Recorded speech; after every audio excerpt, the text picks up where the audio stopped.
Əlimdə gördüyünüz bu fotoaparat mənim deyil. Bu fotoaparatı izlədiyiniz videoda istifadə etmək üçün bir dostumdan götürmüşəm. Amma başqa bir tərəfdən baxanda bu fotoaparat əslində mənim o dostumun da deyil. Yəni o da gedib başqasından götürüb demirəm. O gedib normal mağazadan pulun verib satın alıb bu fotoaparatı. Amma burada başqa bir sual ortaya çıxır. Bir fotoaparatı pulun ödəyib satın almağımız həqiqətən də bizi bu fotoaparatın sahibinə çevirirmi? Bir fotoaparata sahib olmaqla başqa bir əşyaya, məsələn bu masaya, bu qələmə ya da gördüyünüz başqa əşyaya və ya alətə sahib olmaq arasında nə kimi fərqlər var? Ya da daha sadə bir sual verək.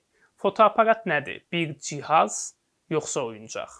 Fotoqrafiyanın icadı bizi daha da azadlaşdırdı, yoxsa tələyə saldı? Son olaraq, fotoaparatla inqilab eləmək mümkündürmü? Bu və buna bənzər suallara bugünkü videoda cavab axtaracağıq və bu cavab axtarışımızda bizə Çexiya doğumlu Braziliyalı filosof, jurnalist, media tənqidçisi William Flosser və onun fotoqrafiya fəlsəfəsinə doğru kitabı bələdçilik edəcək. Hazırsınızsa, çox sehirli, hokus-pokuslu videomuza başlayaq. Fokus, fokus, fokus, fokus. Hələ ayağa dolaşmayın. Gedin pul getirin. Muxbir. Bu da Vaqif üçündür. Yaxşı.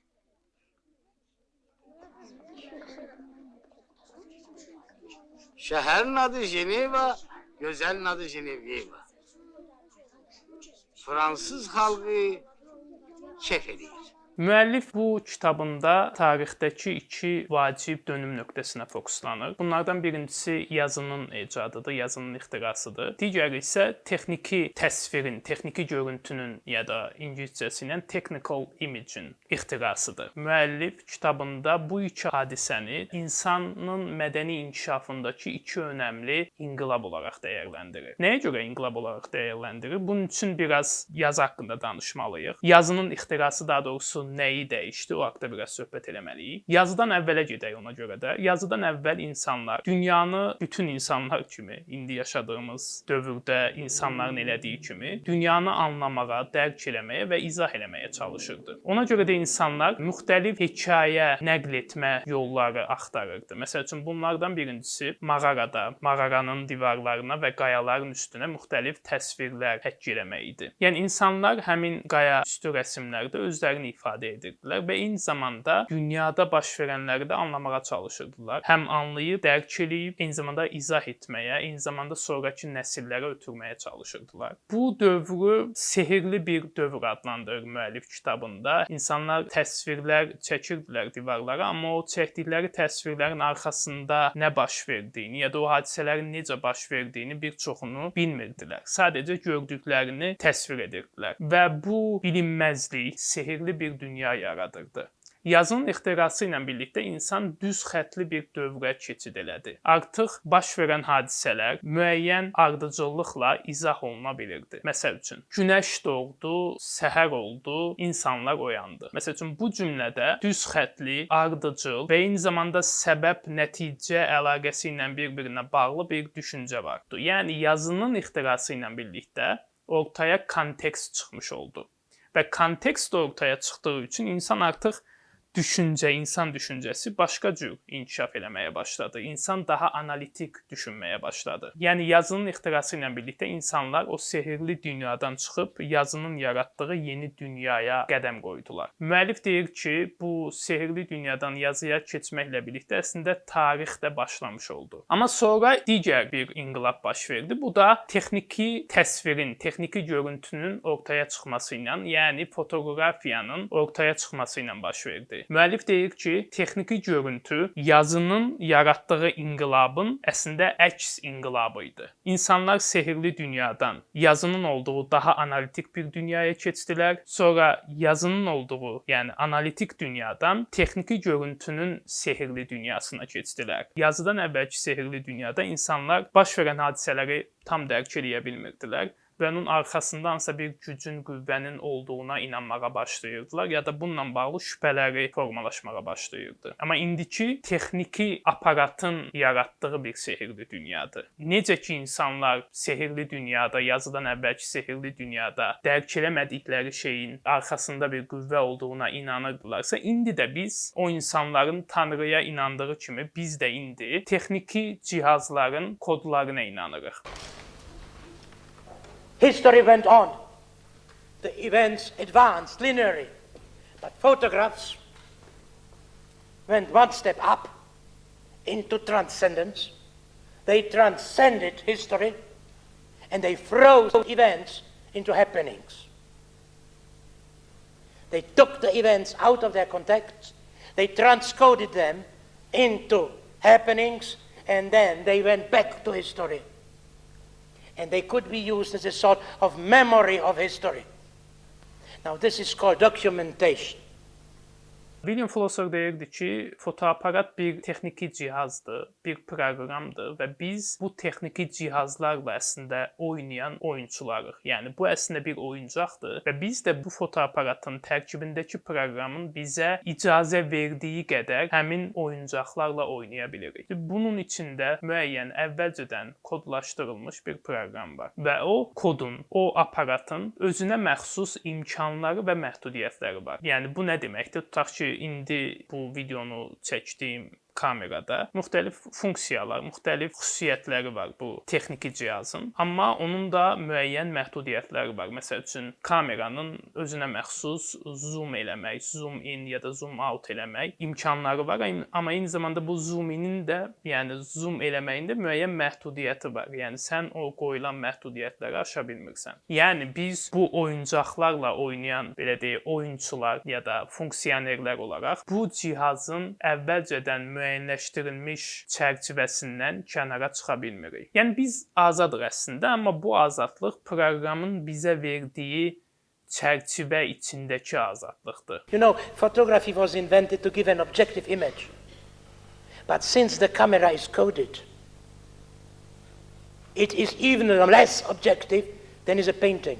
Bütün bu azadlıq məsələsi üzərinə William Flosser düşünür, amma bədbin şəkildə baxmır bu məsələyə. Yəni çox sadə baxır əslində. Deyir ki, hər fotoşəkil fotoqrafla bu texniki cihazın birgə işinin və eyni zamanda onların arasındakı ziddiyyətin məhsuludur. Yəni bu nə deməkdir? Bu cihazdakı məhdudiyyətlərə qarşı gəlməyə çalışır fotoqraf, amma eyni zamanda həmin məhdudiyyətlərə də bəzən boyun əymək məcburiyyətində qalır. Amma Flosser deyir ki, bir sənətkarın əsas vəzifəsi həm də bu məhdudiyyətləri aşmağa çalışmaqdır və bunu aşmağın yolu sənətkarın əvvəlcə bu ziddiyyəti dərk eləməsidir. Və fotoşəkilin dövriyyəsi ilə bağlı maraqlı bir neçə məqama toxunur Flosser. Deyir ki, fotoşəkil çəkildikdən sonra müxtəlif formalarda dövriyyəyə girə bilir. Yəni bu nə deməkdir? Bir çəkdiyiniz fotoşəkil şəxsi Instagram hesabınızda paylaşılan bir fotoşəkil ola bilər ya da o şəkili, o fotoşəkili muzeydə bir sənət əsəri olaraq təqdim edə bilərsiniz. Ya da eyni fotoşəkili küçədə, müxtəlif billboardlarda bir reklam məhsulu olaraq istifadə edə bilərsən. Ya da xəbərlərdə eyni görüntünü xəbərin çatdırılmasındakı bir detal olaraq istifadə edə bilərsən. Yəni istifadə elədiyin fotoşəkil, istifadə elədiyin mediuma görə mənasını yenidən dəyişir, yenidən formalaşdırır. İkinci dərəcəli fotoşəkillər ya da ikinci dərəcəli texniki təsvirlərdən də bəhs edir müəllif. Televiziyada yayımlanan bir fotoşəkil, məsəl üçün ikinci dərəcəli fotoşəkildir. Yəni, tutaq ki, mən bu kamerada foto çəkirəm, fotoşəkil çəkirəm. O ayrıca bir məhsuldur, amma eyni zamanda onu sosial mediada post olaraq istifadə edirəm ya da televiziyada həmin fotoşəkil istifadə olunur. Reallığımızı artıq bu yenidən təkrarlar da formalaşdırır. Flosser deyir ki, texniki təsvirlər artıq özlərini çoxaldan bir sistemə çevrilib. Qədimdə qayaüstü rəsmlərlə müqayisədə artıq təsvirlər ya da sonrakı dövrdə rəssamların rəsmləri ilə müqayisədə artıq fotoşəkillər aparatlar, cihazlar vasitəsilə çox sürətli və çox sayda istehsal oluna bilirlər. Texniki təsvirlərlə əhatə olunduğumuz bugünkü dünyada artıq insandan düşünmək yox, təkrarlamaq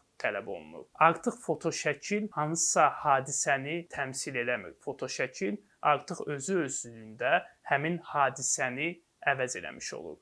Yəni artıq texniki təsvirlər özü-özünü təkrarlayan və eyni zamanda bu təkrarla birlikdə tarixin özünü də əvəzləyən bir şeyə çevrilir. Və müəllif deyir ki, bu yeni reallıqda artıq tarix də sonlanmış olur. Və müəllifin bu texniki təsvirlərin ortaya çıxmasını ikinci böyük inqilab olaraq adlandırmasının əsas səbəbi budur. Now, photography was invented in order to render imaginable the events around us. Not only the political events, but also the scientific and technological events. Still, the ideal was that there is history, and then there is a photographer, and he steps back from history into something which we might call mystical transcendence. And out of this mystical transcendence, he photographs what happens. You know, there is a problem. The moment you step back from politics into image, you can have no point of view. The political point of view is lost. Because the moment you get out from politics, you can see that every event has many possible points of view. None of it is correct. And what you can do is multiply points of views. You dance around the event. And the more you collect points of view, the better is your image. So that a photographer who dances around events, look at the people with the camera. There are dancers, they are Husserlian people. They try to be phenomenological. Of course, they don't succeed because, you know, image makers do not think. They cannot think. Thinking is anti-image. Now, they dance around it. And by dancing, by collecting points of view, they destroy ideology, which is the insistence on one point of view. Müəllif bu kitabını 1980-ci illərdə yazıb. Biz bugün artıq başqa bir dövrdə yaşayırıq, amma müəllifin söylədikləri hələ də aktualdır. Bu baxımdan futuristik bir tərəfi də var William Flusser'ın. Əbədi təkrarlanan texniki təsvirlərin dünyasını necə bir dünyada anlamaq üçün çox sadə bir şey eləməliyik əslində. Bu əlimizdəki telefonu götürüb, məsələn, Instagram hesabımıza baxa bilərik. Məsəl üçün mən girdim öz Instagram hesabıma. Hazırda yaşadığım şəhərin regional telekanalı bir fotoşəkil paylaşıb və bu fotoşəkil hazırda yaşadığım şəhərin bələdiyyə seçkiləri ilə əlaqəlidir. Biraz aşağıya gedirəm, yəni scroll eləyirəm və aşağıda bir sənətçi öz sənət əsərini, rəsmini paylaşıb. Bir dostumuz New Yorkdan gözəl bir payız fotoşəkili paylaşıb. Başqa bir dostumuz Bakıdan öz pişiyinin videosunu paylaşıb. Bir texnologiya şirkəti yeni istehsal etdiyi məhsulun fotosunu və videolarını paylaşıb. Yəni artıq biz müəllifin dediyi kimi əbədi təkrarlanan, yan-yana gələn və bir-birlərinin əslində təqlidinə çevrilmiş texniki təsvirlərin əhatəsində yaşayırıq. But all these problems taken aside, the idea was that the image should document politics. But in the first half of the 20th century, and even stronger after the Second War, this relationship began to change. All of a sudden, politics was made in order to get into an image. The purpose of politics, which so far nobody knew the purpose of politics. Progress is not a purpose. Progress is a method. But where do we advance at? What do you mean we advance? We don't know where. All of a sudden we discovered where. We advanced to an image. Everything wanted to be photographed and filmed and taken in a video. And the purpose of everything, you know, like a wedding, the purpose of marrying was to be photographed at a wedding. The purpose of going on the moon was to be so that Mr. Nixon could appear on television and see how people walked on the moon.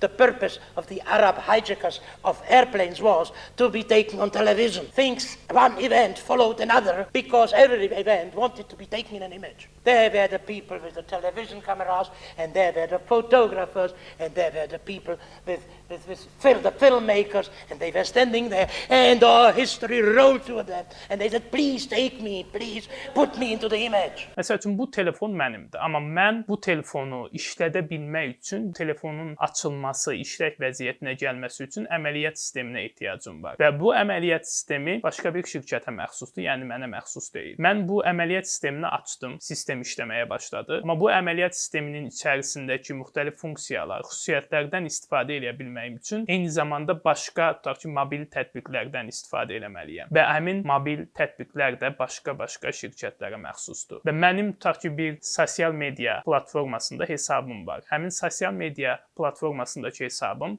çox asanlıqla həmin sosial medianın aid olduğu şirkət tərəfindən silinə bilər, məhdudlaşdırıla bilər. Bunu əngəlləmək üçün edə biləcəyim heç bir şey yoxdur. Çünki mən həm bu telefonun, eyni zamanda telefonun içindəki tətbiqlərin, sosial media platformalarının istifadəçisiyəm. Yəni heç birinə əslində sahib deyiləm. Yəni fotoaparata sahib olmaq məsələsi də biraz digər texniki cihazlara sahib olmaqla eynidir əslində. Həyatımıza girən bu texnologiyalar bizə çox böyük azadlıqlar vəd etsə də, əslində bir yandan da bizi başqa bir çərçivənin içinə salmış olur. Bilim filosof fotoqrafiya üzərindən nümunə göstərir. Deyir ki, biz əgər həqiqətən də daha azad bir dünyada yaşamaq istəyiriksə, əvvəlcə texnologiyanı, texniki cihazların imkanlarını və məhdudiyyətlərini düzgün şəkildə başa düşməliyik. Başa düşməliyik ki, sonra bu məhdudiyyətləri aşmaq üçün yollar axtaraq. Yəni düşünməliyik ki, həyatımıza girən texnologiyalar, bu fotoaparat deyil sadəcə. Həyatımıza girən digər texnoloji cihazlar, əlimizdəki telefonlar ya da başqa